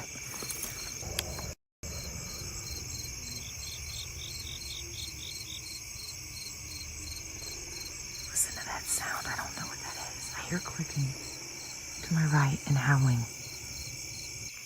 I don't see nothing, guys. Either these things blend, because it's right.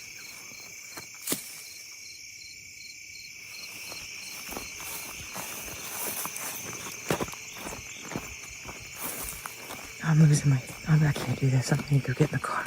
I gotta get in the car. What the...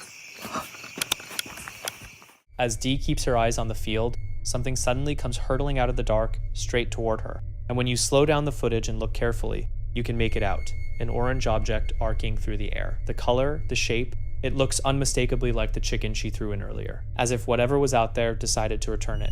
Either it wasn't interested, or it was sending a very deliberate message. No thanks, we're good. But things don't stop there. Clicking. What is that growling sound?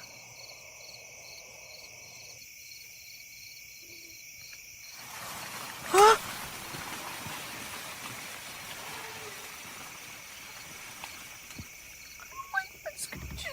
Oh my god. Okay, we're not gonna panic.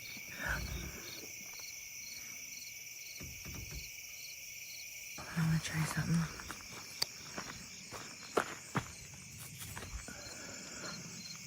Woohoo! Oh!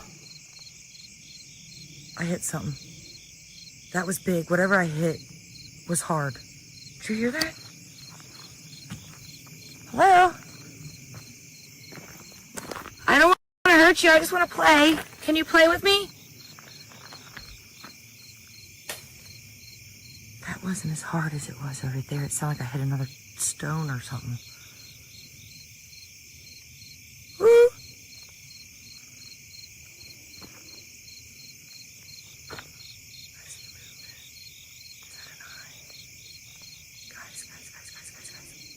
Hi. I'm not trying to hurt you. Ooh, I saw red. Oh, there's a bunch of eyes back here, guys. Hello. Hi.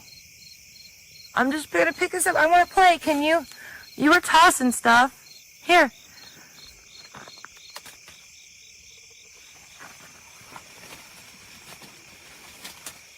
Ah, okay.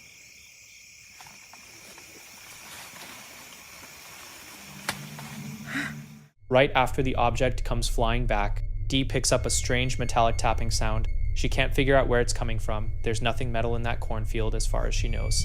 Then it clicks. Something is now lobbing rocks. So naturally, she lobs one back. She grabs a stone, hurls it into the field, and essentially invites whatever's out there to engage. Now look, I respect the confidence, I really do. But challenging a cryptid that's been linked to years of highway accidents to a friendly game of catch takes a very particular kind of nerve. Like sure, you've apparently been terrorizing drivers and gnawing on bones in the pitch black, but are you open to hanging out? You have to hand it to her. Then she spots them, glowing eyes staring back from the darkness. Multiple sets, Dee says, several entities all fixed on her at once. And then comes the moment that finally convinces her it's time to go.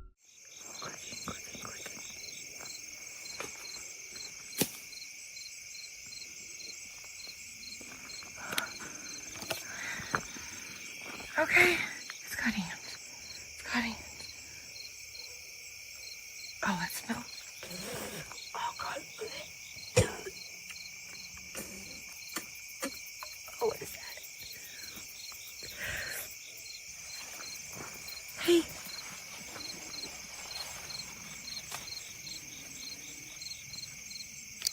Ooh. Oh, hi. Okay.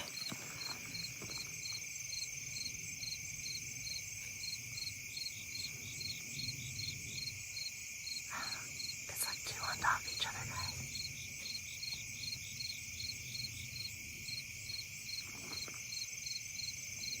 Hello.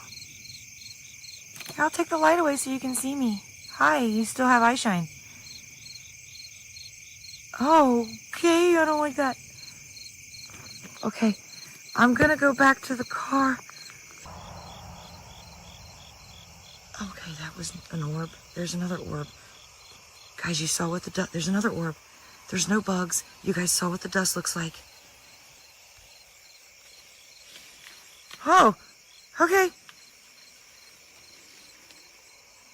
What is that? What is that? Was that black?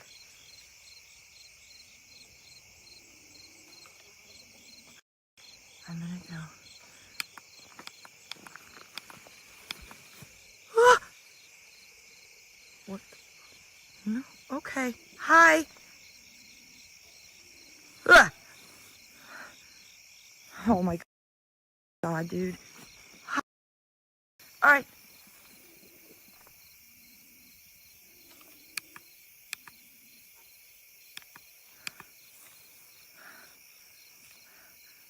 Hello. Ah!